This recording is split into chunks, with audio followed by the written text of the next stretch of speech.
Capítulo 1. El dominio de Dios. Si alguien preguntara a Eri Nakamura cuál es su recuerdo más vívido e inolvidable, respondería: el momento en que murió mi padre. Tenía 6 años cuando su padre falleció. Ella se encontraba en el camino de un coche que venía en dirección contraria cuando su padre se lanzó para protegerla, y él murió en su lugar. Era el tipo de accidente aburrido que se oía en las noticias todo el tiempo. Pero para Eri, había estado lejos de ser un suceso aburrido. Sobre todo, por cómo había cambiado la actitud de su madre después. La madre de Eri era de una familia acomodada y se había casado con el padre de Eri en contra de sus deseos. Los que conocían a la familia dirían que la obsesión de la madre de Eri por su marido rayaba la dependencia total. Como era de esperar, la madre de Eri no había podido soportar el shock de perderlo. Sin embargo, la forma en que se quebró fue lo que hizo que esta historia fuera tan trágica. Porque en su desesperación, había canalizado su rabia hacia su propia hija, Eri. Al principio era solo un comentario sarcástico aquí o allá, pero al poco tiempo, se convirtió en abuso físico y verbal. Eri hizo todo lo posible para soportar el dolor, porque incluso a la tierna edad de 6 años, entendía de dónde venía su madre cuando decía que todo era culpa de Eri. De hecho, Eri incluso lo creía. Después de todo, si no fuera por ella, su padre seguiría vivo. Era natural que su madre la odiara. Era natural que su madre quisiera hacerle daño. Sin embargo, al mismo tiempo, Eri también creía que, si aguantaba el dolor, con el tiempo su madre volvería a ser la mujer amable que había conocido. La madre de Eri era discreta en cuanto al daño que le hacía, y la propia Eri nunca dijo una palabra a sus profesores o a los adultos que la rodeaban, por lo que nadie se enteró nunca de la retorcida naturaleza de la relación de la pareja. ¿Era inevitable que Eri dejara de sonreír? Con el tiempo, se convirtió en una niña oscura y sombría que se limitaba a aceptar cualquier abuso que su madre le propinara y a soportarlo. La mayoría de los niños de su edad la consideraban espeluznante y la evitaban. Y, naturalmente, no pudo hacer amigos. El aislamiento solo sirvió para profundizar en su odio a sí misma y para abrir heridas aún más profundas en su corazón, que ya tenía cicatrices. Se estaba acercando a su límite cuando recibió otro golpe devastador. A los 11 años, en quinto curso, descubrió que su madre había traído a casa a otro hombre. Eri vio conmocionada cómo su madre se deshacía en halagos hacia su nuevo novio. No podía creerlo. Eri había pensado que su madre le había hecho daño porque había amado profundamente a su padre. Y en cierto modo, eso había sido cierto, pero la madre de Eri había sido aún más débil de lo que Eri había pensado.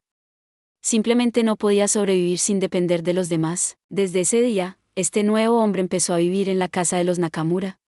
Era una auténtica escoria. No se conformó con la madre de Eri, sino que incluso puso su mirada lasciva en la propia Eri. Eri tuvo que hacerse lo más pequeña e imperceptible posible para sobrevivir, pero no fue suficiente, así que en un esfuerzo por protegerse del hombre, se cortó el cabello, que se había dejado crecer para emular a su querida madre y empezó a actuar más como un chico. Por desgracia, eso provocó que sus compañeros de colegio se distanciaran aún más. Aunque no había tenido verdaderos amigos, sus compañeros de clase al menos habían hablado con ella de vez en cuando. Pero después de su cambio, la evitaban como la peste. El creciente aislamiento provocó grietas más profundas en el corazón herido de Eri. Lo único que evitaba que Eri se derrumbara por completo era la esperanza y la creencia de que su madre acabaría volviendo a ser la misma de siempre. Ese único rayo de esperanza la hacía avanzar. Por supuesto, una parte de Eri sabía que se estaba engañando a sí misma y que ese día nunca llegaría. Pero en el diluvio de desesperación en el que se estaba ahogando, la falsa esperanza era todo lo que tenía para aferrarse. Sin embargo, ninguna falsa esperanza podía durar para siempre. 3 meses después de que su madre trajera a su nuevo novio a casa, este intentó finalmente acercarse a Eri mientras su madre estaba trabajando. La verdad es que Eri lo vio como una oportunidad. Sabía que ese día llegaría, y esperaba que si gritaba lo suficiente, los vecinos pillarían al hombre en el acto y la policía lo arrestaría. Así, su vida infernal con él terminaría por fin. Entonces su madre recordaría por fin al hombre que había amado de verdad, y ella volvería a ser ella misma. Sin embargo, cuando la pesadilla terminó y su madre regresó y vio lo que había sucedido, Eri se dio cuenta de que había sido una tonta al creer. En lugar de preocuparse por su hija o de disculparse por haber traído a casa a un hombre tan horrible, se dedicó a llenar de odio a Eri. Hasta el día de hoy, Eri aún recordaba las primeras palabras que su madre le dijo entonces: ¿cómo has podido seducirle, zorra? En lugar de darse cuenta de que su novio era una persona horrible, la madre de Eri pensó que una vez más le había robado a su hombre. Por fin, Eri vio la verdad por lo que era. La madre que había traicionado a su padre, la madre que seguía haciéndole daño después de la muerte de su padre, la madre que se preocupaba más por perder a su nuevo novio que por el hecho de que la hubieran violado, no la quería ni un poco. En realidad, Eri lo sabía desde hacía tiempo, pero no había querido enfrentarse a la verdad. No quería aceptar que su antigua y bondadosa madre nunca volvería. Que esa mujer rencorosa y celosa era la verdadera naturaleza de su madre. Todo lo que Eri había creído era una mentira. No tenía sentido soportar este dolor durante tanto tiempo, y el futuro no tenía ninguna esperanza. En ese momento, el corazón de Eri se rompió por completo y perdió el conocimiento. Cuando se despertó a la mañana siguiente, se escabulló de la casa con la intención de suicidarse. No podía permanecer más tiempo al lado de su madre. En un estado de fuga, se dirigió a un puente cercano que cruzaba el río. Y mientras miraba el agua que corría por debajo, decidió que sería allí donde terminaría. Esperaba que la corriente la llevara a algún lugar donde no hubiera gente. Sin embargo, cuando se subió a la barandilla y se preparó para saltar de ella, una voz la interrumpió diciendo: ¿Qué estás haciendo? Al volverse, Eri vio a un chico de su edad. Llevaba una sudadera y estaba claramente en medio de un trote matutino. Eri lo conocía bastante bien, ya que era el chico más popular de la escuela, Koki Amanogava. Al ver la desesperación en los ojos de Eri, Koki adivinó que podía hacerse daño y la arrastró rápidamente desde la barandilla. Con voz paciente, le preguntó qué había pasado. Al principio, Eri le ignoró, pero Koki fue tan insistente que, finalmente, cedió. Ella le hizo un breve resumen de su desordenada vida, y Koki, a la manera habitual de Koki, interpretó los acontecimientos a su manera. Pensó que Eri había sido duramente disciplinada por su padre y que había acudido a su madre en busca de salvación, pero su madre también la había regañado. Como Eri no tenía amigos en los que pudiera confiar para que la ayudaran en esta época tan deprimente, había decidido suicidarse. En un nivel básico, la interpretación de Koki no estaba del todo equivocada. A pesar de su juventud, y de creer ingenuamente que todos los humanos eran fundamentalmente buenos, Koki simplemente no era capaz de comprender que personas como la madre de Eri o su novio pedófilo pudieran existir. Y así, había reinterpretado los acontecimientos en su mente de una manera que se ajustaba a su visión del mundo. Creyendo completamente en su propia marca de justicia, Koki había mostrado a Eri su perfecta sonrisa y le había dicho: no te preocupes, ya no estás sola.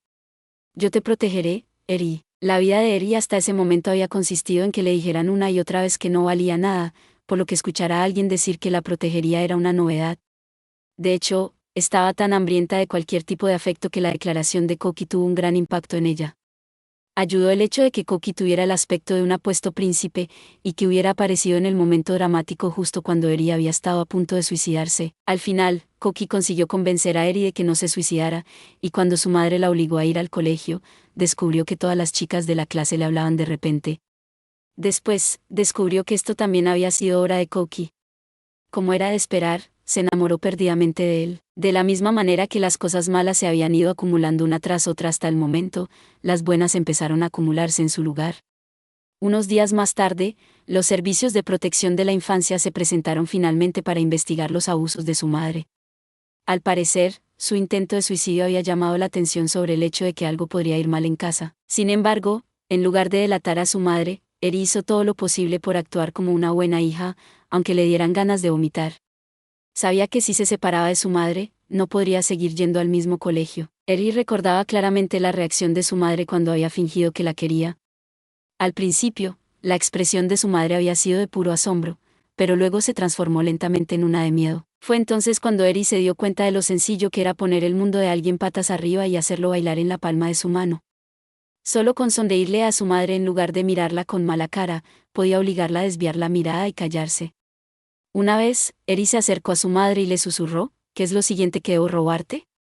En ese momento, su madre se puso pálida como la muerte y salió corriendo y gritando de la casa. Por su parte, Eri estaba convencida de que todo esto era gracias a Koki, el príncipe brillante que había jurado protegerla.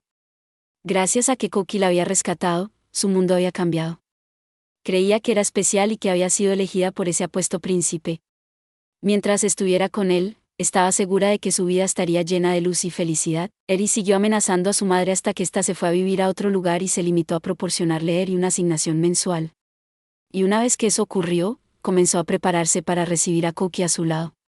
Sin embargo, lo que Eri no sabía era que había malinterpretado el tipo de persona que era Koki. Para Koki, Eri no era más que otra chica a la que un héroe como él debía salvar.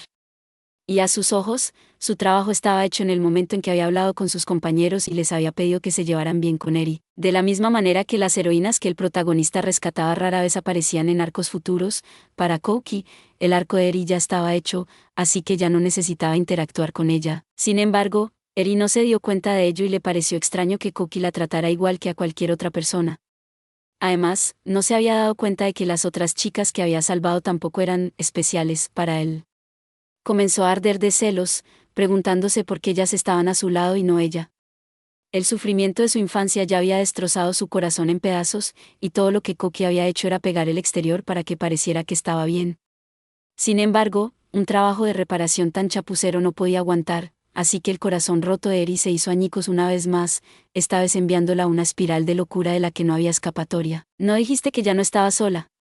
¿No prometiste protegerme? Entonces, ¿por qué le dices lo mismo a todos los demás? ¿Por qué no me miras solo a mí? ¿Por qué no me ayudas a pesar de que estoy sufriendo tanto ahora? ¿Por qué le sonríes hacia otras chicas? ¿Por qué me miras como si fuera una chica más? ¿Por qué? ¿Por qué? ¿Por qué? ¿Por qué? ¿Por qué? ¿Por qué? ¿Por qué? ¿Por qué? ¿Por qué? ¿Por qué? ¿Por qué? Un nuevo tipo de oscuridad comenzó a envolver el corazón de Eri.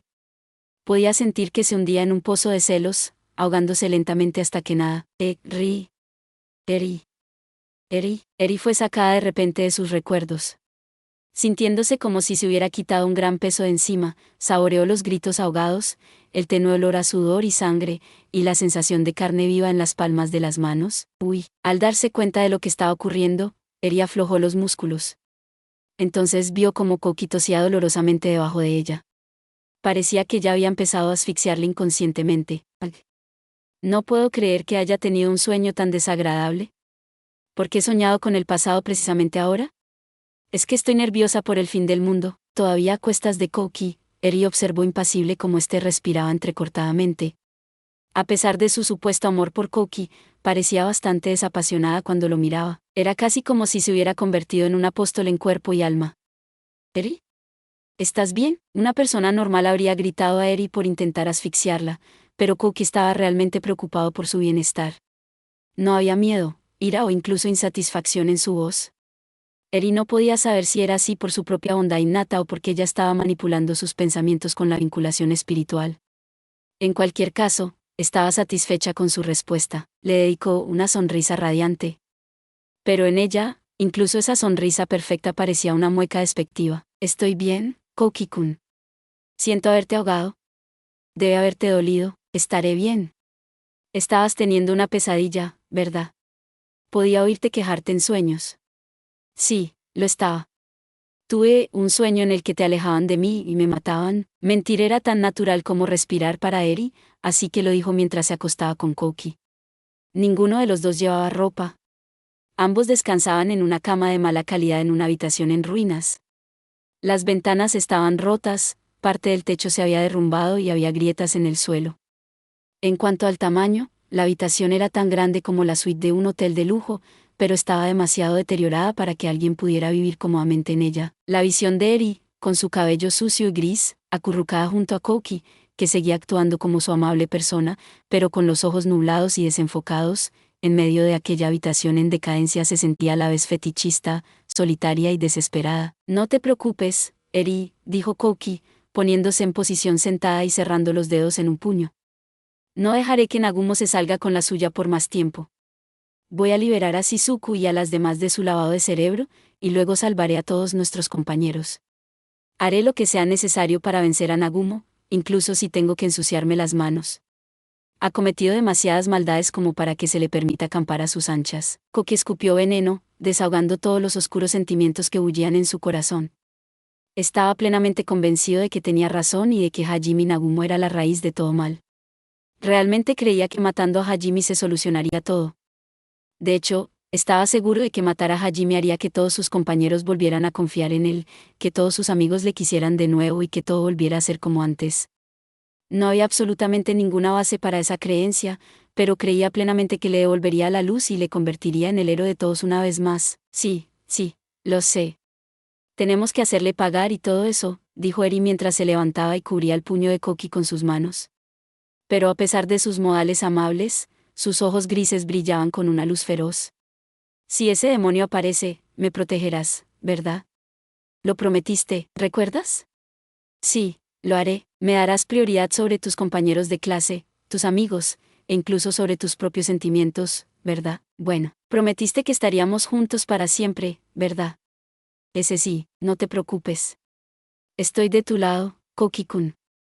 De hecho, soy la única que está de tu lado. No soy como los otros, que te traicionaron. Estaré siempre a tu lado. Te ayudaré siempre que lo necesites, susurró Eri con dulzura al oído de Koki, mientras sus ojos brillaban con una luz maniática. Consciente de la suavidad de sus brazos, la determinación de Koki de hacer lo que fuera necesario para rescatar a sus compañeros se desvaneció y se sintió absorbido por los ojos grises de Eri. Por supuesto, seguía queriendo salvar a sus amigos, pero también quería castigarlos por dejarse llevar tan fácilmente por Hajime y traicionarle. Sentimientos contradictorios guerreaban en su interior, y ya no estaba seguro de cuál era el curso de acción correcto. Sin embargo, su propio deseo de tener respuestas claras para todo en la vida y el espíritu vinculante de Eri le empujaban sutilmente a confundir los propios deseos de Eri con la justicia. Koki ya tendía a aceptar solo las partes de la realidad que confirmaban su punto de vista, lo que facilitaba que la ligadura espiritual de Eri lo dominara por completo. Se había dejado seducir por las artimañas de Eri y se había dejado atrapar voluntariamente en su red. Eri. Gracias. Eres la única que... Sí. Continúa. Obviamente, ella lo había guiado para que lo dijera, pero aún así quería escuchar las palabras salir de sus labios. Sin saber que estaba siendo manipulado, Koki dijo con voz inocente, «Tú eres la única que es especial para mí. Pase lo que pase, no me iré de tu lado. Te protegeré, Eri». ¿Eri? MMMPF.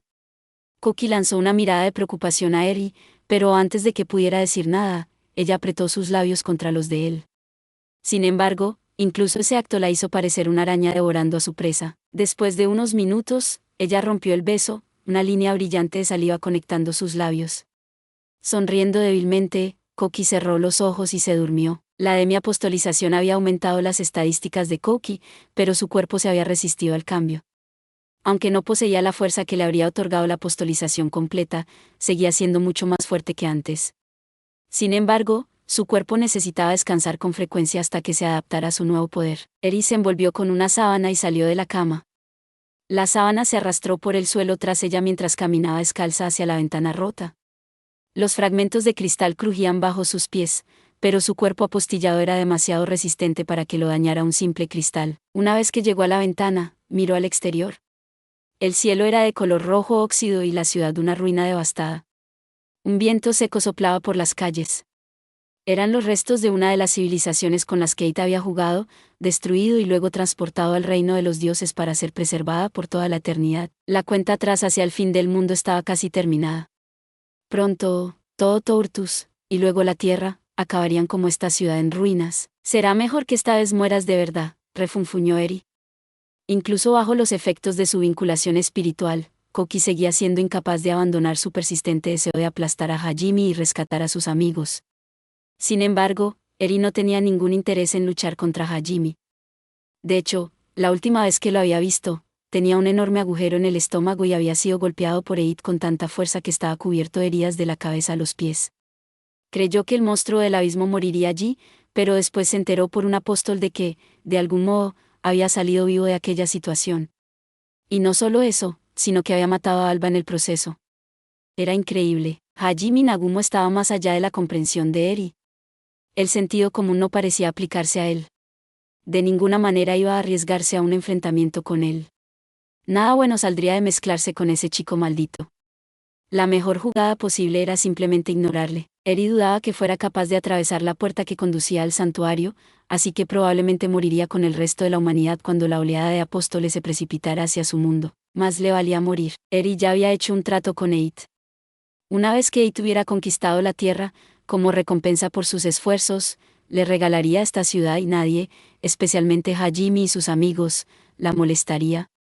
Por suerte, ella ya había hecho bastante, así que él ni siquiera quería que formara parte del ejército que atacara a Tortus. Además, incluso en el caso de que Hajime y sus amigos llegaran al santuario, ella no tendría que enfrentarse a ellos. Esta antigua ruina era la más alejada de la puerta del santuario, y era astronómicamente improbable que Hajime se encontrara con ella de camino a It. Además, dudaba que tuviera alguna razón para buscarla. Sabía que Hajime Nagumo no tenía ningún interés en ella ni en Koki. Era un tipo racional, y si su objetivo era recuperar a su princesa vampiro, no perdería el tiempo buscándola. Y luego, cuando se enfrentara a Dios, Eid simplemente lo derribaría. Después de todo, con toda la fuerza de Hajime, no tenía ninguna posibilidad contra Eid. Casi todo estaba trabajando a favor de Eri aquí. Pase lo que pase, su victoria estaba casi asegurada. Y sin embargo, dispérsense en un radio de 1 kilómetro. Estén atentos a cualquier intruso, le dijo a un hombre de alas grises que estaba frente a su ventana. El hombre no daba señales de vida, y su cuerpo era un amasijo. Se limitó a sentir en silencio y empezó a rodear las ruinas de la ciudad. Otras figuras de alas grises saltaron de los rascacielos cercanos para unirse a él, y se extendieron para establecer un perímetro alrededor de las ruinas. Eri no podía permitirse el lujo de confiarse. Solo después de haber matado a todos los que no necesitaba, capturado a todos los que sí necesitaba, atado sus propias almas y aplastado su voluntad de resistirse a ella, podría sentir un mínimo de paz. Había perdido su confianza en alguien o en algo hace años. Pongo mi fe en ti, Dios, dijo con una sonrisa burlona. Aunque parecía un apóstol, tenía tanta fe en Eid como en cualquier otra persona. Girando sobre sus talones, regresó a la cama y se quedó mirando el rostro dormido de Koki. Luego, después de unos segundos, bajó a su lado y lo abrazó. «Vamos a estar juntos para siempre», gritó mientras lo rodeaba con sus 4 extremidades.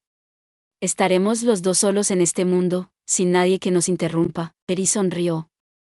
No se daba cuenta, pero se parecía a su propia madre, la mujer a la que solía odiar, que era precisamente la razón por la que no había sido capaz de creer en su única y verdadera amiga, a la que había tachado de hipócrita. También era la razón por la que no podía entender que Suzu siguiera viniendo a buscarla. Eri no se había dado cuenta de la fuerza de su amiga, a la que había cortado y humillado. Y, por supuesto, nunca imaginó que esa misma amiga estaba luchando desesperadamente por llegar a Eri en ese mismo momento con la esperanza de transmitirle sus sentimientos una vez más. Un vibrante estallido de color fue lo primero que vieron Hajime y los demás cuando pusieron un pie en el santuario. Parecía que habían entrado en una burbuja de jabón.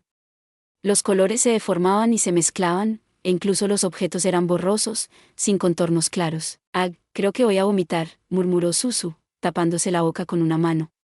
«No te concentres demasiado en una sola cosa», advirtió Shizuku. «Oye, Nagumo, ¿es realmente el santuario?», preguntó Ryutarou, frunciendo el ceño. Los esquivar del grupo estaban bastante estropeados por las turbulencias que habían tenido que pasar para atravesar la puerta, pero por lo demás estaban en buen estado. Hajime había necesitado utilizar tanto su copia inferior de la llave de cristal como la versión obsoleta de la flecha de los límites que le había dado Miley Reisen para forzar su entrada en el santuario. Había sido una entrada bastante dura, por lo que Ryutarou se preguntaba si tal vez habían acabado en otro lugar. El propio Hajime no estaba tan seguro como para descartar fácilmente la pregunta de Ryutarou, así que sacó la brújula de los caminos eternos para comprobarlo. «No, definitivamente este es el santuario, tío, que había estado vigilando los alrededores», añadió. «Con la cantidad de apóstoles que salían por las puertas, supuse que tendríamos que enfrentarnos a un ejército de ellos nada más entrar». Habían conseguido entrar en el santuario, pero parecía que habían acabado en una zona diferente a la que esperaban los apóstoles y los monstruos. Fue un golpe de suerte, pero Hajime sintió que tenía que haber una trampa. «Está tranquilo. No hay ni un solo apóstol a la vista». «Diablos, lo único que hay aquí es», murmuró Sea, mirando a lo lejos. «Eso, supongo que es un lugar tan bueno para aterrizar como cualquier otro». Muy por debajo del grupo, se podía ver una sola estructura. Era un enorme muro completamente blanco, pero era lo único en este mundo vibrante y colorido que parecía de hormigón. La parte superior del muro era lo suficientemente ancha como para que cupieran 10 personas de pie una al lado de la otra. Desde allí, un único camino que parecía extenderse eternamente se adentraba en esta extraña región. Hajime asintió a sus compañeros, y todos se posaron en la pared. Todos guardaron sus tablas del cielo en sus respectivos tesoros, y luego todos sacaron pociones curativas para ayudarles a recuperarse de las pequeñas heridas que habían recibido en su camino. Mientras esperaban a que las pociones hicieran su trabajo, se sacó de repente una bola de hierro de su tesoro, se acercó al borde del camino y la dejó caer. «Vaya, pensé que podría averiguar hasta dónde llega esta cosa, pero... ¿qué ha pasado?», preguntó Hajime. «No llegó muy lejos, Hajime-san. Parece que se lo ha tragado». «¿Tragado por qué? Ni idea, pero es la única forma en que puedo describirlo». Efectivamente, la pelota había sido tragada rápidamente como si hubiera caído en un pantano. Shizuku y Suzu también lo habían visto pasar. Sacudieron la cabeza, dejando claro que estaban de acuerdo con la valoración de Sea, a pesar de lo extraño que parecía. Lo único que sé es que nada bueno te espera si caes, murmuró Shizuku. Salgamos de aquí, Nagumo. No me gusta nada este lugar, añadió Ryutaro, temblando. Él y el resto del grupo se apiñaron con naturalidad en el centro del pasillo. A mí me parece bien. Pero mantengan la guardia alta, chicos. Con las heridas de todos curadas, el grupo comenzó a caminar por el aparentemente interminable corredor. Hajime tomó la delantera, mientras que Tio sirvió de retaguardia. Durante un rato, el grupo avanzó en silencio. El único sonido que oían era el de sus propios pasos resonando en el mármol blanco. El pasillo era completamente uniforme, lo que hacía difícil juzgar las distancias. Hajime y los demás sintieron que avanzaban. Al menos, sus pies les hacían avanzar. Sin embargo, el paisaje inmutable les hacía preguntarse si realmente estaban progresando. Hei, estamos avanzando, ¿verdad?, preguntó Suzu, ligeramente sin aliento. Ella era la que tenía las estadísticas físicas más bajas del grupo, así que no tenía mucha resistencia. Sí, así es. Es lento, pero puedo decir que nos estamos acercando a Yu. Oh, ya veo. Suzu y Ryutaro le lanzaron miradas exasperadas, como diciendo, ¿de verdad estás presumiendo de lo fuerte que es tu amor por ella, incluso ahora? Lo sabes porque estás comprobando la brújula, ¿verdad?, preguntó Shizuku. Conociendo a Hime-san, ¿realmente podría ser capaz de percibir lo lejos que está Yu-san en cualquier momento?, respondió Sea. Recuerdo que Yu dijo una vez, siempre sé más o menos dónde está Hajime y qué está haciendo. Debo decir que hasta a mí me puso un poco nerviosa eso, murmuró Tio. Sigue sin ser tan espeluznante como tus fetiches. Bueno, no negaré que es un buen punto de referencia. Bien hecho, Yu. Incluso en esta situación, eres capaz de guiarme, lo sabía. Solo querías presumir de ella otra vez, dijeron Suzu y Ryutaro a la vez. Por supuesto, mantenían la guardia alta mientras hablaban, pero un poco de broma ligera les ayudaba a mantener la cordura en este reino inmutable. Saber que realmente estaban progresando ayudó a Suzu y a los demás a relajarse. Después de otros 10 minutos, Suzu gritó, «Mira. Ya veo el final del pasillo». En realidad, no podía ver lo que había, solo que había un final real del pasillo, y eso era porque parecía terminar en una pared de color pulsante. Sin embargo, se acercaban cada vez más a ella, lo que significaba que tenía que ser realmente el final. Saber que el viaje estaba a punto de terminar supuso un cierto alivio para Suzu y los demás, y en el momento en que bajaron la guardia, las orejas de Sea se pusieron de punta. «Estamos a punto de ser atacados por todas partes», gritó, haciendo que todos volvieran a prestar atención. Rayos de luz plateada brillante aparecieron de la nada, convergiendo sobre el grupo desde todas las direcciones. Fue un ataque sorpresa perfecto, que les llegó justo antes de que el grupo alcanzara su objetivo desde una zona en la que era difícil saber dónde o qué había. La visión del futuro de Sea les había salvado allí, pero el hecho de que se hubiera activado inconscientemente demostraba que sin ella probablemente todos habrían muerto. «Reúnanse a mi alrededor», gritó Hajime a Suzu y Ryutaro, haciendo que ambos se apresuraran a acercarse. La experiencia y el instinto les habían condicionado a creer que el lado de Hajime era el más seguro. Por otro lado, Tio, Shizuku y Sea ni siquiera necesitaron que se les dijera, se reunieron alrededor de Hajime inmediatamente. El tesoro de Hajime brilló, y un segundo después, un escudo con forma de ataúd apareció frente a él. Lo cogió del aire, y empezó a brillar con un intenso color carmesí mientras las placas de metal se extendían a ambos lados, creando una barrera metálica en forma de cúpula apenas unos instantes antes de que el aluvión de luz plateada golpeara al grupo. «Esto es», murmuró Shizuku, interrumpiendo su discurso al ver que el brillante escudo carmesí la envolvía. Se trataba del artefacto escudo cambiante de Hajime, Aideon. Las placas metálicas del interior del ataúd podían adoptar cualquier forma para defenderse de los ataques procedentes de cualquier dirección. El brillo del maná del escudo hacía que el interior de la barrera fuera sorprendentemente brillante. Shizuku pudo comprobar que Tio y los demás parecían tan sorprendidos como ella. «Impresionante. Pensar que has conseguido crear un material físico lo bastante fuerte como para bloquear los ataques de desintegración de los apóstoles. Esos rayos de luz plateados eran, por supuesto, los ataques más fuertes de los apóstoles, sus rayos de desintegración. Cualquier objeto debería haber sido convertido en queso suizo por ese aluvión de rayos, sin importar lo resistente que fuera. Sin embargo, las creaciones de Hajime estaban en un nivel diferente. Me gustaría ver cómo intentas atravesar este escudo», gritó, sonriendo sin miedo. tenía plena confianza en su artefacto. Y, en efecto, Aideon se mantenía firme frente a ese bombardeo destructivo. El mundo fuera del escudo era solo una masa de luz plateada brillante. Los ataques de desintegración no producían ningún sonido, y parecía que estaban desgastando la superficie del escudo de Hajime. Y sin embargo, no podían atravesarlo. Había 3 razones para ello. Oh, ya veo. ¿Has encantado el escudo con magia de restauración?, exclamó Sea. Sí, Hajime había creado un nuevo material que estaba encantado de forma innata con la magia de restauración, la piedra de regeneración. Lo había combinado con piedra de sello, que repelía la magia, y con mineral de asantium, el metal más duro que existe, para crear una aleación única. Y había bautizado esta aleación como repelente. No solo era extremadamente resistente, sino que también desviaba la magia y el maná, e incluso si algo atravesaba una de sus capas, se regeneraba lo suficientemente rápido como para no ser destruido. Esos 3 minerales eran las 3 razones por las que los apóstoles no podían romper su escudo. Y como seguro adicional, Hajime lo había encantado con piel de diamante, después de su casi roce con la muerte en el castillo del Señor de los Demonios, donde había desbloqueado la habilidad trascendencia.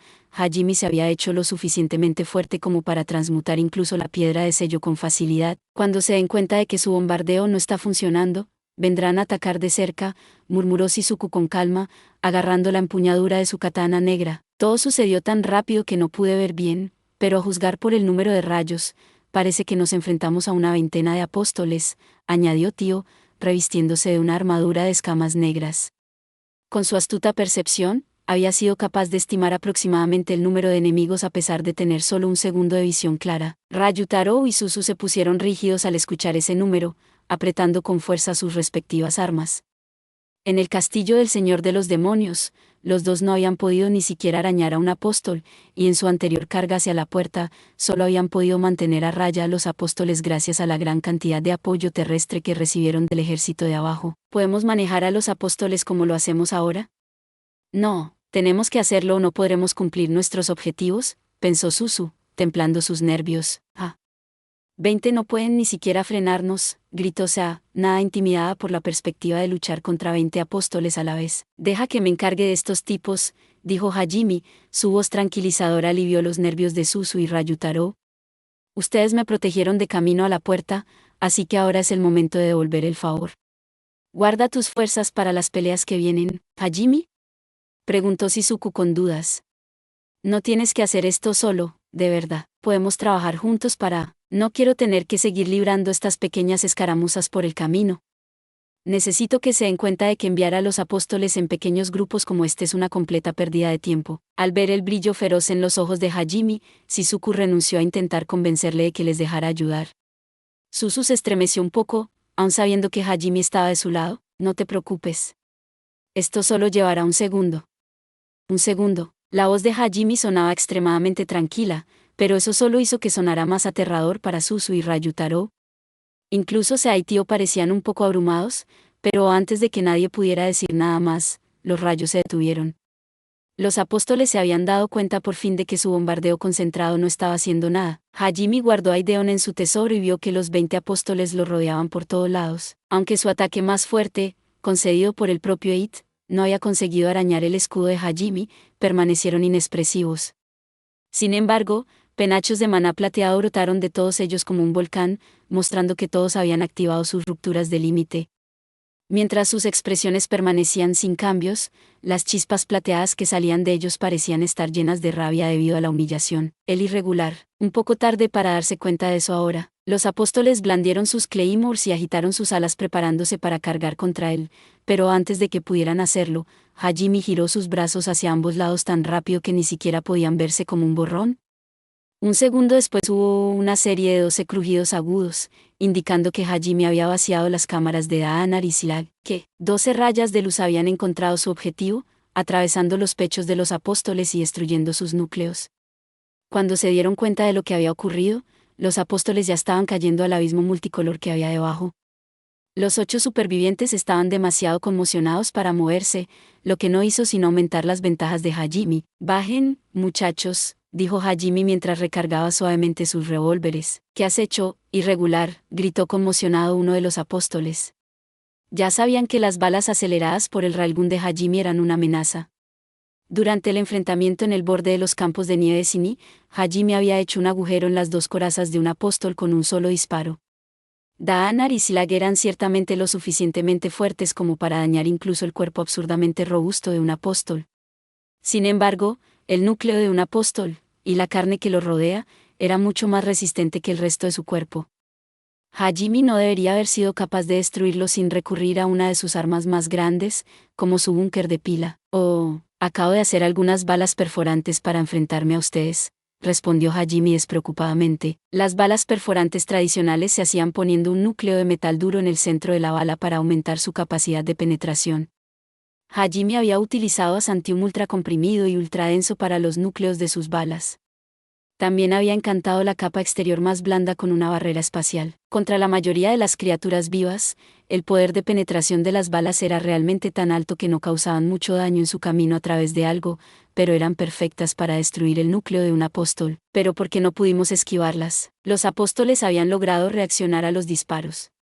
Aunque no habían sido capaces de moverse mucho, se habían retorcido para proteger sus núcleos de ser golpeados, por lo que los apóstoles restantes no podían entender cómo habían sido golpeados en los núcleos de todos modos. Como si fuera a decírtelo, dijo Hajime, y los ojos del apóstol se abrieron de par en par al tratar de analizar la nueva arma de Hajime con sus propias habilidades.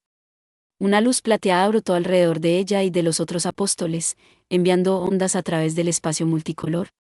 Un segundo después, aparecieron más apóstoles de la nada. Espera. Ahora hay 100 de ellos. Nagumo-kun, ¿estás seguro de que vas a estar bien? Exclamó Suzu. ¿Quieres ayuda?, preguntó Ryutaro, con la cara pálida. No te acobardes ahora.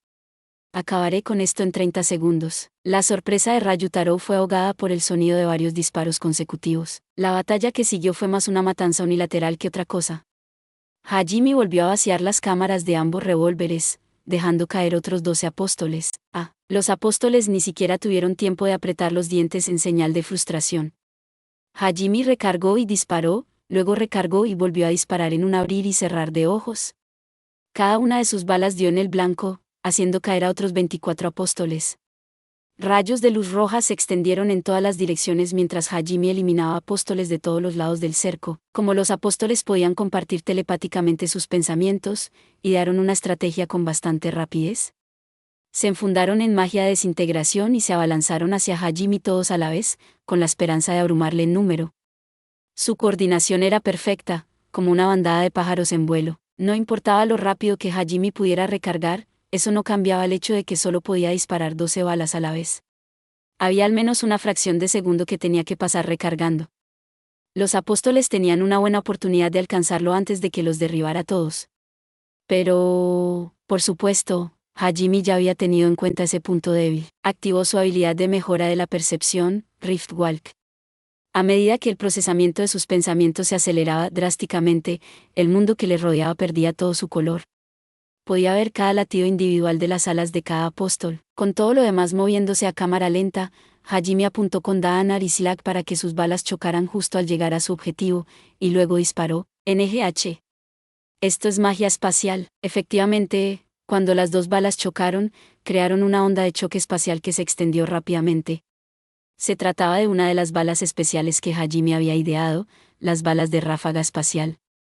Cuando vio que los apóstoles cargaban como uno solo, cambió sus balas normales por ellas. Incluso los apóstoles tendrían problemas para atravesar la barrera espacial inmediatamente. La mayoría de ellos retrocedían cuando la barrera se expandía, y su avance se detenía durante unos segundos. Por supuesto, unos segundos era todo lo que Hajime necesitaba. Recargó sus revólveres y eliminó a otros 12 apóstoles.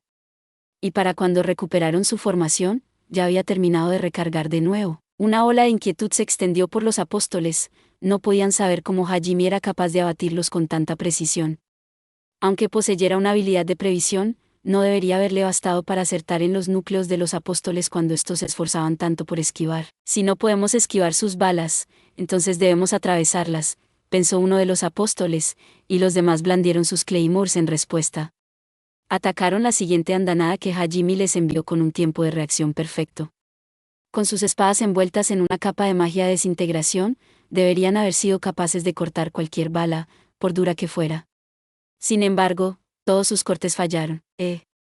Pasó de largo. Justo antes de que el apóstol muriera, Por fin se dio cuenta de cómo Hajime les daba cada vez. La bala había cambiado ligeramente de dirección en el aire para pasar junto a los tajos de los apóstoles. Solo había cambiado su trayectoria unos milímetros para pasar junto a la cuchilla, y luego retomó su curso anterior. Estas eran otras de las nuevas balas de Hajime, balas vivas. Eran producto tanto de la magia de creación como de la magia de metamorfosis. Haciendo honor a su nombre, las balas estaban realmente vivas. Eran un tipo de ser similar a los golems que Hajime le había dado a Miu. Aunque no poseían una sensibilidad plena, se les podía ordenar que reconocieran y evadieran cualquier obstáculo que se interpusiera en su camino, por lo que los apóstoles no podían evitarlas ni derribarlas. Las balas no eran lo suficientemente acrobáticas como para dar vueltas completas en el aire, pero teniendo en cuenta la velocidad a la que viajaban, poder hacer pequeños ajustes era más que suficiente. Y como resultado, ni siquiera los reflejos relámpago de los apóstoles fueron suficientes para salvarlos. Cuando se combinan con sus propiedades de perforación de armaduras, las balas vivas de Hajime eran el contrapeso perfecto para los apóstoles, especialmente porque él ya tenía habilidades de puntería impecables por su cuenta, por lo que las balas solo necesitaban corregir el rumbo un poco. TCH, no dejes de moverte.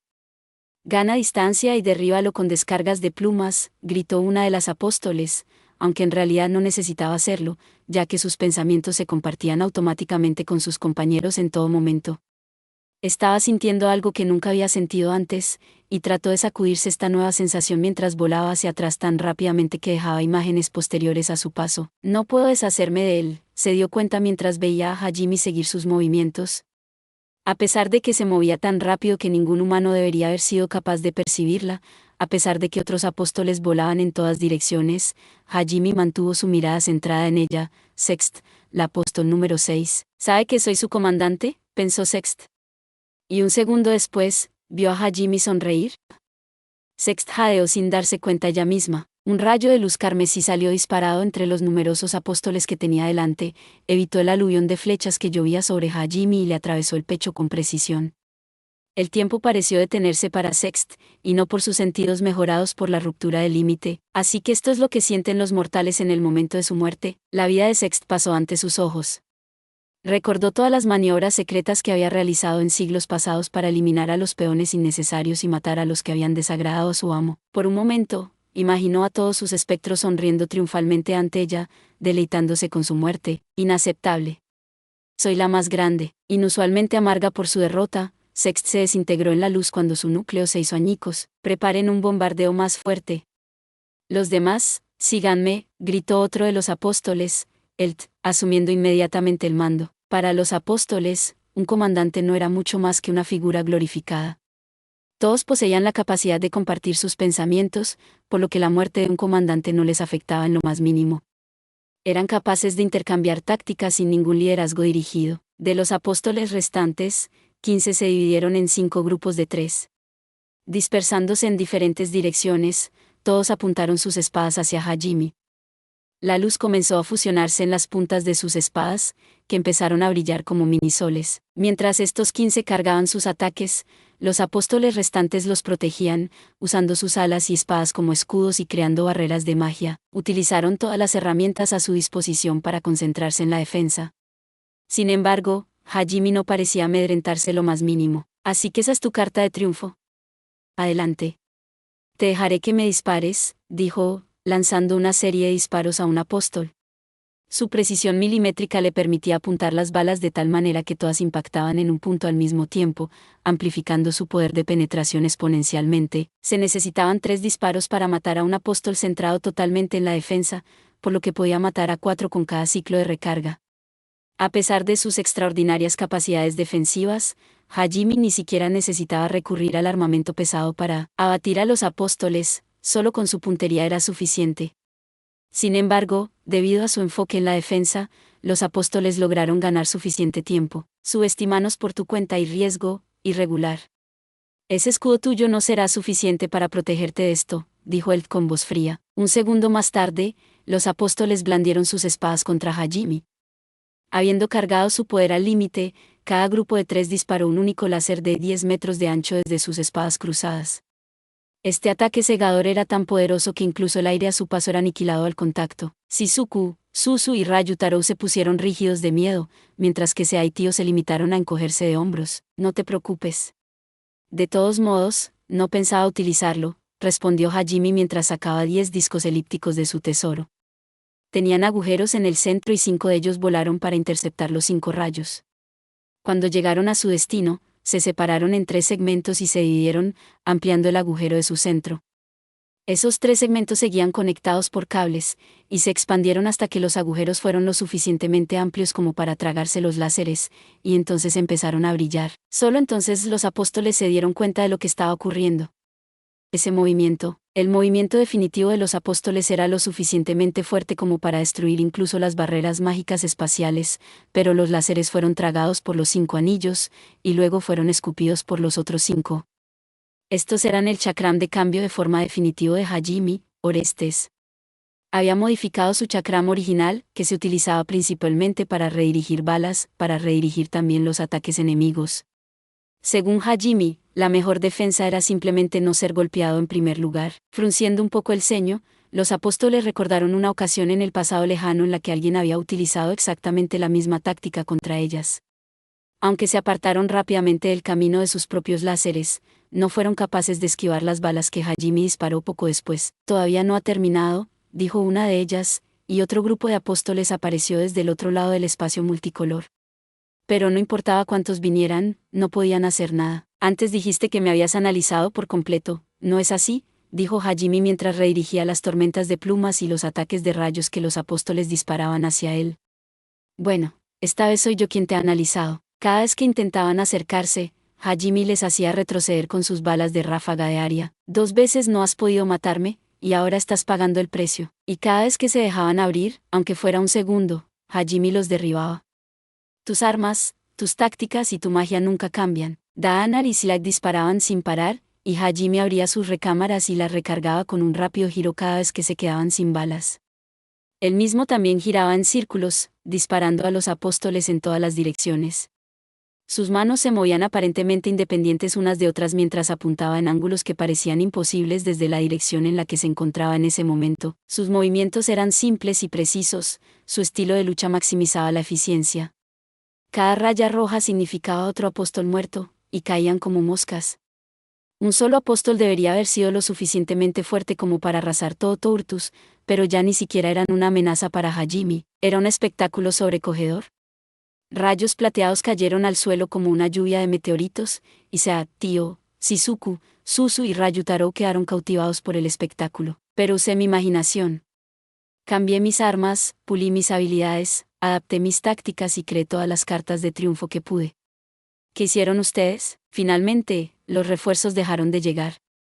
Durante unos breves instantes, los apóstoles miraron a Hajime con asombro, pero luego volvieron a su estado de falta de emoción, silencio, irregular.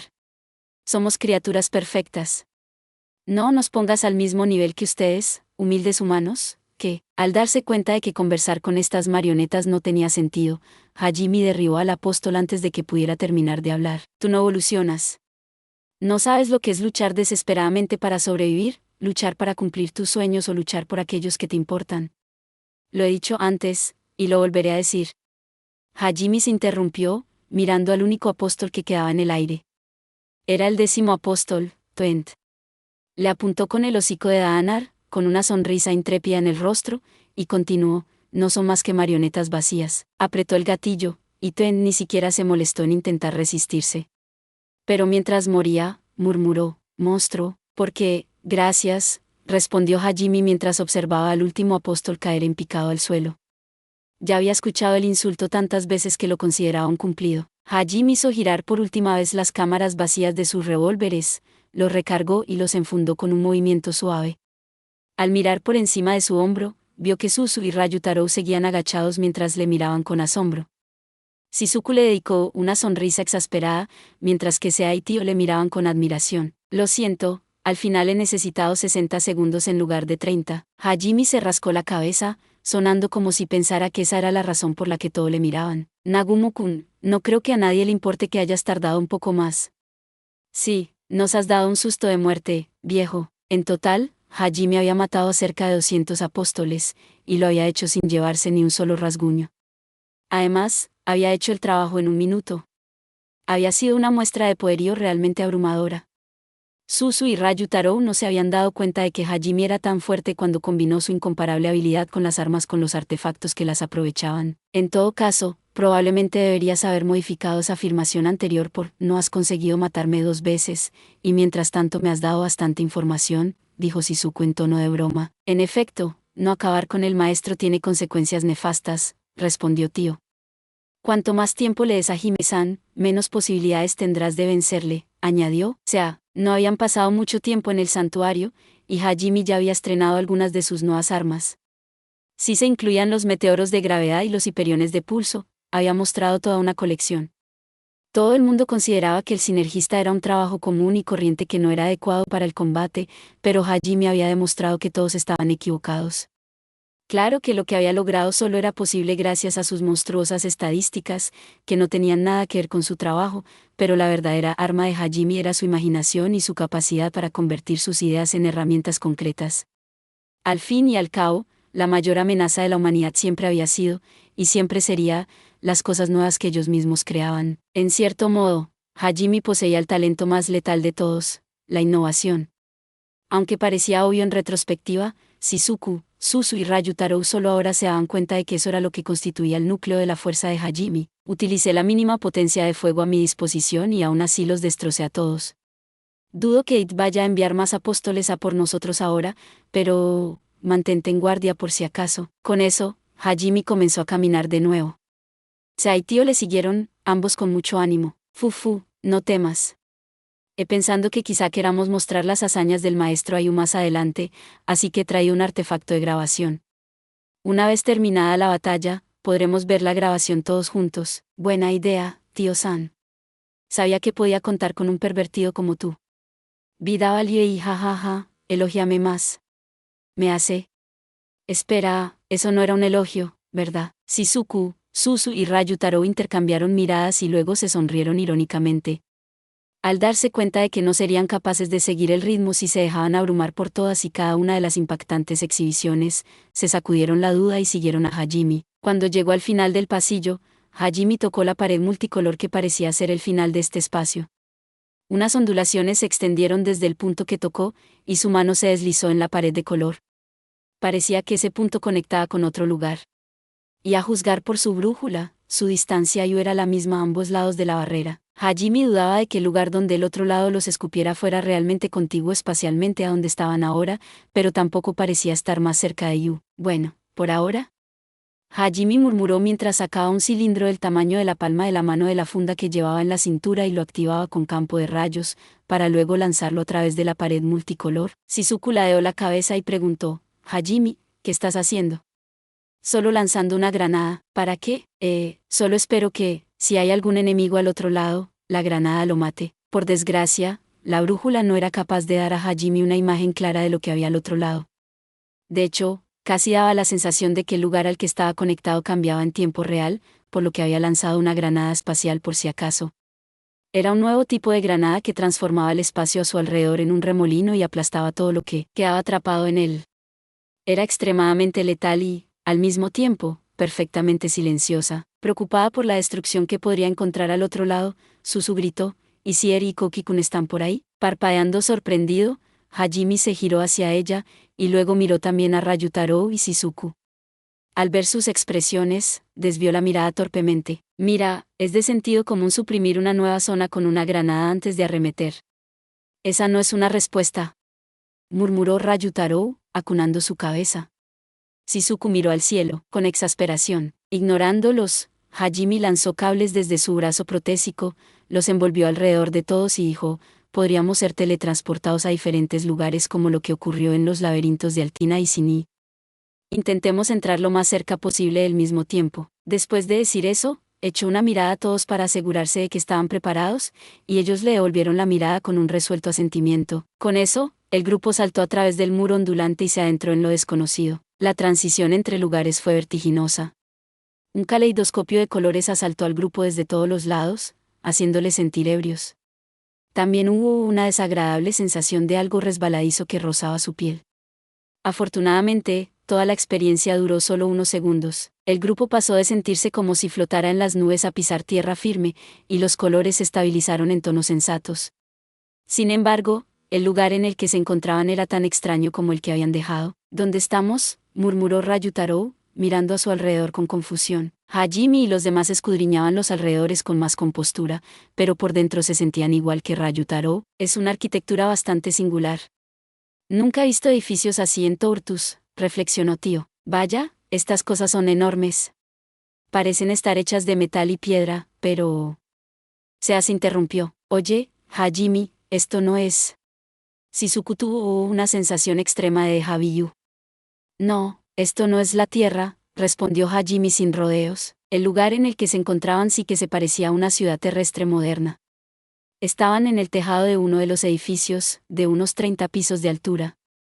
Estaba hecho de algo que se parecía mucho al hormigón. Las calles de abajo parecían ser de asfalto, y había otros rascacielos en la distancia.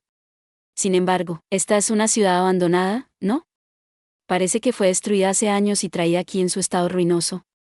Apuesto a que Kate la dejó aquí como recuerdo de sus conquistas o algo así estúpido. Como había dicho Hajime, la ciudad estaba en ruinas. Más de la mitad de los edificios que el grupo podía ver habían sido destruidos. Algunos de ellos también se inclinaban precariamente, sostenidos solo por otros edificios que a su vez se inclinaban. Parecía que una fuerte brisa podría hacerlos caer como fichas de dominó. Las calles de asfalto estaban plagadas de grietas, y en algunos lugares el suelo sobresalía hacia arriba, mientras que en otros el asfalto se había hundido. Los escombros y los cristales rotos cubrían las calles, y numerosos objetos que probablemente habían sido vehículos de este mundo descansaban sobre sus costados. No había ni una sola persona a la vista. La soledad y la desolación eran todo lo que quedaba en esta ciudad rota.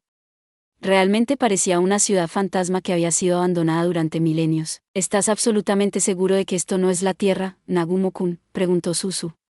Sí, ¿cómo puedes saberlo?, preguntó Ryutaro justo después. Eita había afirmado que invadir la Tierra era su próximo objetivo.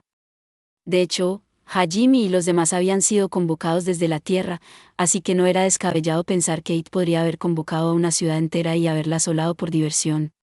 Suzu y Ryutaro no pudieron evitar imaginar lo peor. Estos materiales de construcción no son nada que se pueda encontrar en la Tierra, y no reconozco esas letras como ningún idioma de casa. Hajime pudo distinguir las letras de los carteles descoloridos en la distancia gracias a su habilidad de Farsight.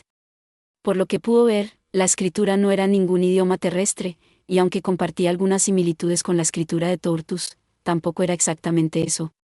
También había analizado los materiales de construcción utilizando su habilidad de tasación y se había dado cuenta de que eran una amalgama de mineral encantado que podía encontrarse en Tortus. Además, no hay farolas. No me imagino ninguna ciudad de la Tierra que no las utilice.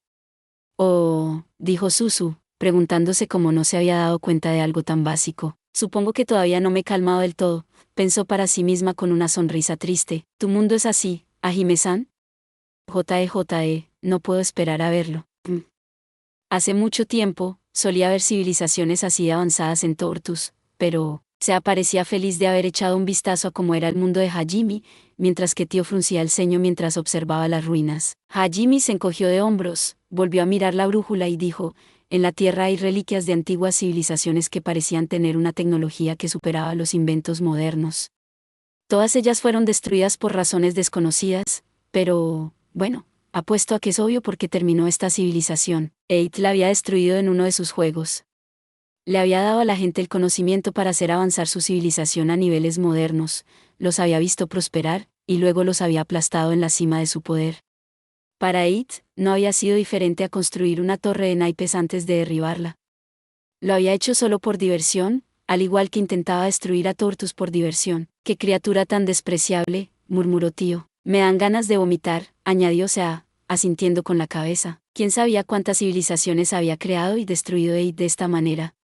¿Quién sabía cuánta gente inocente había pisoteado y borrado de la existencia para su propia diversión? «Tenemos que detenerlo», dijo Shizuku, renovando su determinación.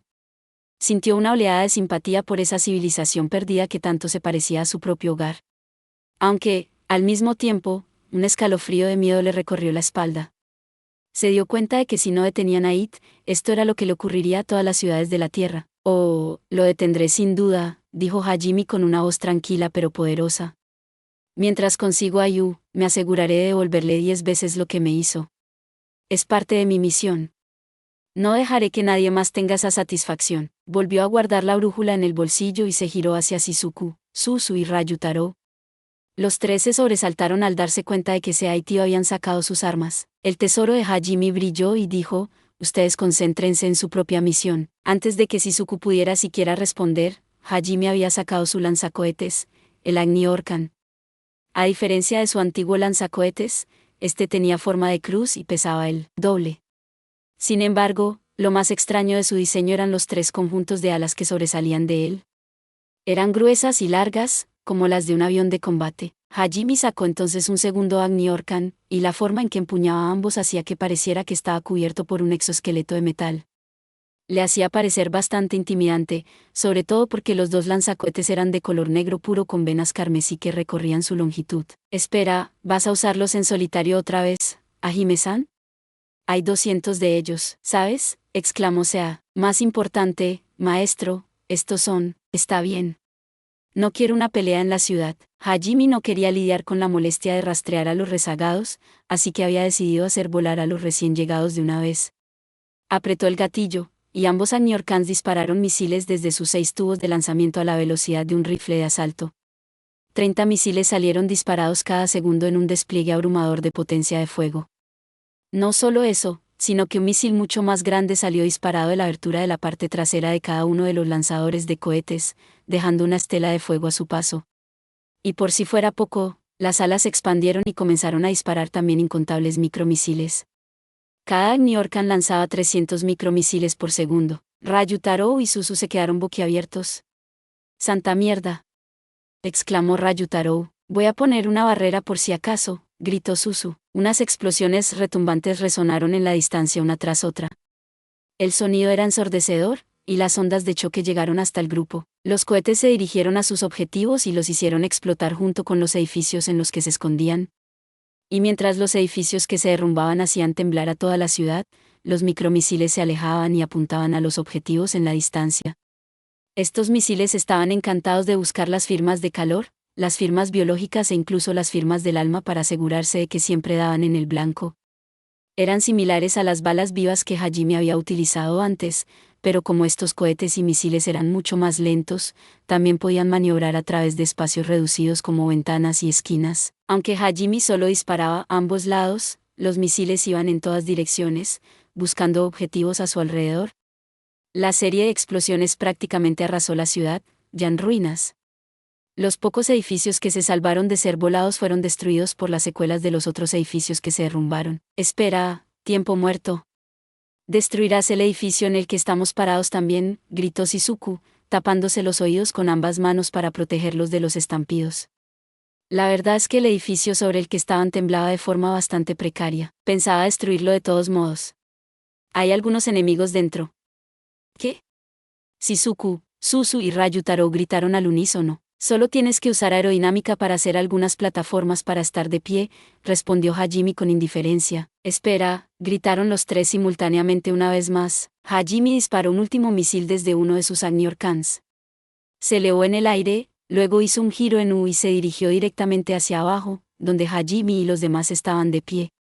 Por un momento, Shizuku pensó que debía de haber cometido algún tipo de error, pero luego se dio cuenta de que Hajime, de entre toda la gente, nunca habría cometido un error tan estúpido. Al darse cuenta de que moverse probablemente los pondría en peligro, todos hicieron lo que Hajime había dicho y crearon plataformas bajo sus pies con aerodinámica y permanecieron en su sitio. Un segundo después, el misil atravesó el techo y siguió bajando sin explotar. Este era uno de los misiles especiales de Hajime, el Bunker Booster. Atravesaba su objetivo y luego explotaba debajo de él. También creó un campo de gravedad localizado para destruir cualquier cosa bajo tierra. El Bunker Booster explotó solo después de golpear la planta baja, después de lo cual el edificio comenzó a derrumbarse. Fue un espectáculo realmente aterrador para Suzu y los demás, que vieron cómo el edificio se derrumbaba justo debajo de ellos. Ya habían estado en plataformas de observación hechas de cristal, pero en este caso, era como ver la propia plataforma de observación derrumbarse a tu alrededor. Esto me recuerda a la vez que vi imágenes de un atentado en las noticias. Lo que está ocurriendo ahora es exactamente así, murmuró Suzu. Santo cielo, es un ejército de un solo hombre. Por cierto, Nagumo, supongo que esto significa que nos estaban rodeando. Preguntó Ryutarou. Voló toda la ciudad antes de que viéramos ni una sola alma, así que es difícil estar seguro, pero probablemente eso es lo que estaban haciendo, dijo Shizuku, observando cómo el polvo se asentaba lentamente. El fuego seguía ardiendo en la distancia, y las ruinas históricas de esta antigua civilización de Tortus no eran ahora más que escombros. No pudo evitar lamentar el destino de esta antigua ciudad. Mirando a lo lejos, Shizuku divisó unos cuantos edificios que aún se estaban derrumbando. Eran todos los edificios que rodeaban una torre del reloj bastante alta. De alguna manera, la propia torre del reloj estaba intacta, pero todo lo que había en sus alrededores se había derrumbado. La destrucción allí había sido causada por los misiles más grandes que habían salido de la espalda de los Agniorcans. Esos 2 misiles habían rodeado la zona por encima de la torre del reloj y habían hecho llover un montón de cristales negros que habían creado una serie de esferas negras para aplastar los edificios. Ese era otro de los misiles especializados de Hajime, el Gravity Cluster. Era una jiba especializada que creaba su propio campo gravitatorio mientras dispersaba una letanía de bombas gravitatorias. ¿Por qué apuntó a un lugar tan lejano?, pensó Shizuku, pero entonces se distrajo al ver una figura humanoide saliendo a rastras de los escombros. Vaya, ¿alguien ha sobrevivido a eso?, gritó Ryutarou. Eso, no es un apóstol. Es un monstruo con forma humana. Es difícil de decir, ya que están cubiertos de polvo. A la figura le faltaban algunos de sus miembros y su piel estaba cubierta de fuertes quemaduras, pero seguía arrastrándose hacia el grupo, aparentemente decidido a luchar. La visión era más espantosa que nada.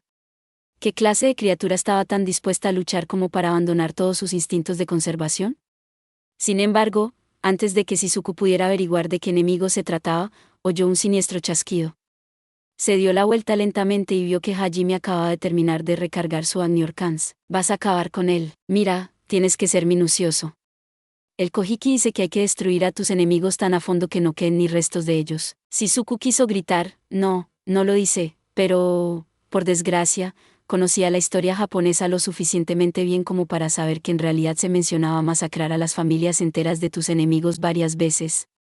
Incapaz de discutir, solo pudo observar cómo Hajime lanzaba otra ronda de misiles desde sus Agniorcans. Una lluvia de muerte cayó sobre las pocas criaturas que habían tenido la suerte, o más bien, la mala suerte, de sobrevivir a la descarga inicial. Fueron eliminados en un muro de llamas, sin dejar ni siquiera restos. Hajime rió satisfecho, pero se murmuró con tristeza, no tenemos nada que hacer. ¿Deja que el maestro se divierta por ahora? Simplemente está descargando su frustración por haber perdido la última vez. Deberíamos vigilarlo hasta que nos necesiten. Hajime rió maniáticamente mientras observaba la ciudad arder. Realmente era más un señor de los demonios que el verdadero señor de los demonios. Sinceramente, no era ninguna sorpresa que sus compañeros y los reyes y reinas de las distintas naciones le hubieran dado ese apodo.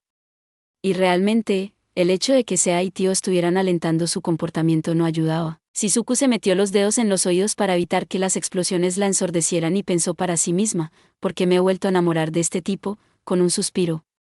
Estaba pasando por el mismo proceso de pensamiento que tuvo Sea en el pasado. De repente, una enorme espiral de luz blanca salió disparada de la torre del reloj en el centro de la ciudad. Shizuku, Suzu y Ryutarou reconocieron inmediatamente el tono de ese maná. Kakoki, gritó Ryutarou. No se podía confundir esa luz. Solo Koki Amanogaba podía producir un maná con ese aspecto. ¿Está aquí? ¿Significa eso que Eri también está? Espera, esas cosas que mató Hajime son sus guerreros bestias no muertos, ¿no es así? Suzu gritó frenéticamente. Los misiles de Hajime los habían pulverizado tanto que estaban irreconocibles, pero ahora todo tenía sentido. Los guerreros bestias no muertos eran una creación de Eri Nakamura. Había unido las almas de los muertos a los cuerpos de sus propietarios, y luego los había modificado añadiendo ADN de monstruos. Al darse cuenta de que su amiga podría estar en la ciudad, Suzu palideció y exclamó, Nagumo-kun, para. Prometiste que nos dejarías cuidar de Eri, ¿recuerdas? Ryutarou también palideció, al darse cuenta de que Koki y Eri estaban justo donde Hajime había lanzado sus racimos de gravedad. Rodeó a Hajime, pero antes de que pudiera empezar a gritarle, Hajime dijo, por eso les disparé. Estaban intentando huir. La razón por la que utilicé esos racimos de gravedad en lugar de los misiles fue para mantenerlos atrapados, no para matarlos. Eso ayudó a calmar a Suzu y Ryutarou. Entonces todo está bien. Eso dije al principio, ¿no? Ahora que lo pienso, lo hizo. Tío había estado a punto de decir algo, que ahora Ryutaro se daba cuenta de que probablemente era sobre la presencia de Kouki y Eri, pero Hajime había dicho que estaba bien. Esa torre es la siguiente puerta. No sé por qué trataron de huir volando en lugar de correr a través de ella, pero de cualquier manera, los tengo inmovilizados por ahora. Hajime disparó un último racimo de gravedad, luego guardó sus Agniorcans y sacó un esquivar de repuesto. Sea y Tío siguieron su ejemplo, y Suzu y los demás se apresuraron a sacar también los suyos. Solo te ayudaba un poco a adelgazar las filas de su ejército. No tienes ningún problema con eso, ¿verdad?, preguntó Hajime mientras sonreía por encima del hombro a Suzu y Ryutaro.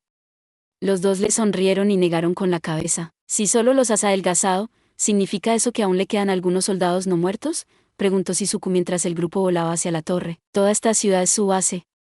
Estaban patrullando las calles en busca de enemigos, y cuando aparecimos, todos los que estaban cerca vinieron a atacar. Pero algunos de ellos estaban esperando alrededor de la torre del reloj, dijo Shizuku, terminando la frase de Hajime por él. En ese momento, una ráfaga de luz salió disparada de la torre del reloj, derribando el grupo de gravedad de Hajime. Hajime entrecerró los ojos, y Shizuku y los demás fruncieron las cejas, preocupados. La fuerza de Kouki era mucho mayor que en el castillo del Señor de los Demonios. Estaba claro que se había fortalecido de alguna manera, como lo había hecho Eri. Shizuku y los demás temblaron de nervios, y unos segundos después, se acercaron lo suficiente como para distinguir a Kouki y a Eri.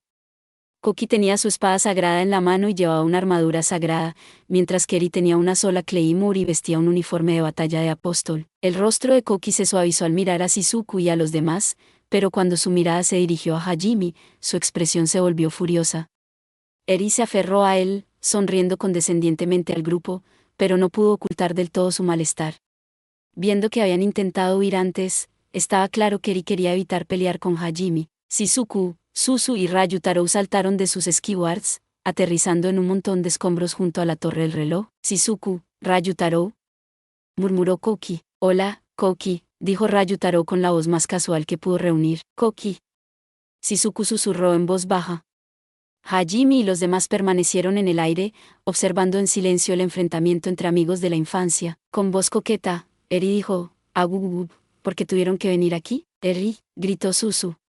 Las dos se habían reunido por fin en las ruinas destruidas de una antigua ciudad del reino de It. Kouki, Ryutaro y Shizuku abrieron la boca para decir algo, pero Eri se adelantó a todos y dijo, "Solo estás aquí para recuperar a tu novia, ¿verdad? No te preocupes por nosotros. No te detendremos. Pero será mejor que te des prisa, o llegarás demasiado tarde." Había un pánico apenas disimulado en su voz. Se esforzaba por parecer serena, pero sabía que no tenía ninguna posibilidad contra Hajime. Eri ni siquiera miró a Suzu, Shizuku o Ryutaro. Ni siquiera parecía preocupada por la presencia de Seaitio. Parecía tan desesperada como en el castillo de Ilai, cuando luchó con todas sus fuerzas para escapar de la ira de Hajime tras traicionar a todos. En el momento en que Hajime se giró hacia ella, tragó saliva de forma audible. No hace falta que me lo digas.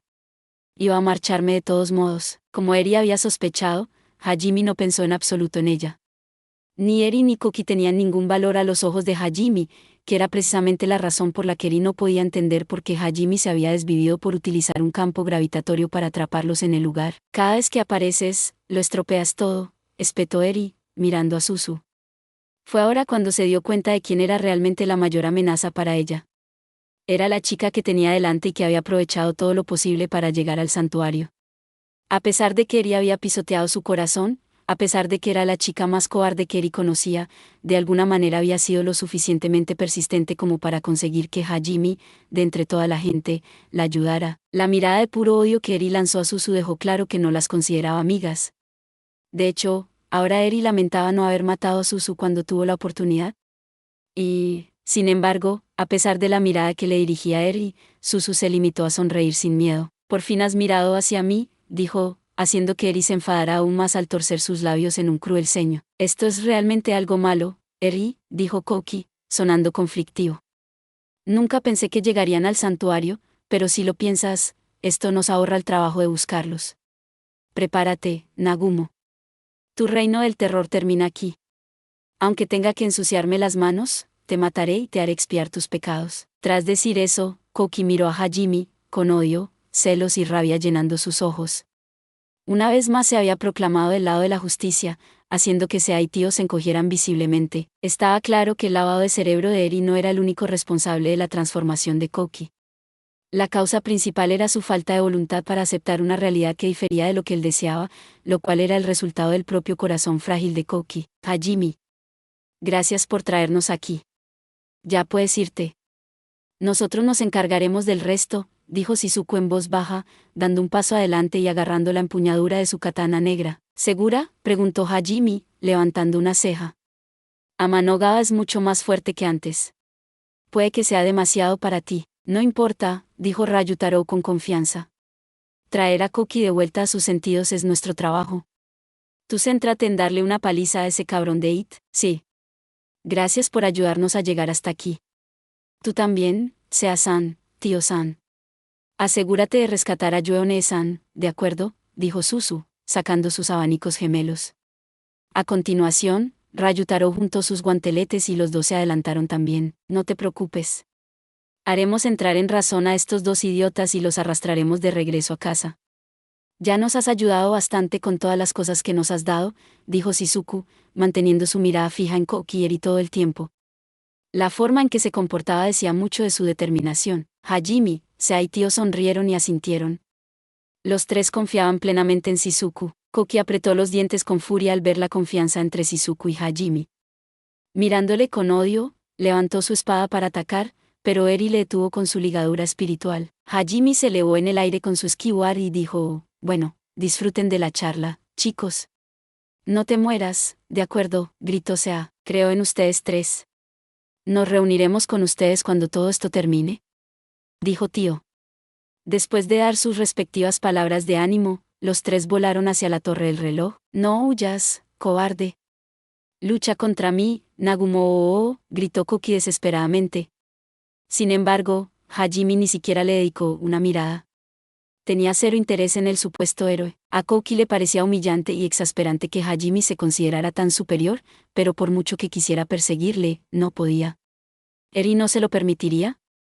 Después de todo, no podía dejar que Koki arruinara su única oportunidad de salvarse de Hajime. A pesar de que se interponía en su camino, Koki no parecía enfadado con Eri en lo más mínimo. De hecho, ni siquiera parecía importarle averiguar por qué exactamente no podía moverse. Shizuku entrecerró los ojos ante su amiga de la infancia, con una expresión sombría. Unos segundos después de que Hajime y los demás desaparecieran de la vista, se produjo un breve destello que indicaba que el grupo había atravesado el portal. Maldita sea. No me ignores, Nagumo, gritó Koki, con su voz resonando inútilmente en la vacía torre del reloj. Gracias por ver. Si te gustó este contenido, no olvides darle like, compartir y suscribirte para más videos similares. Nos vemos en el próximo video.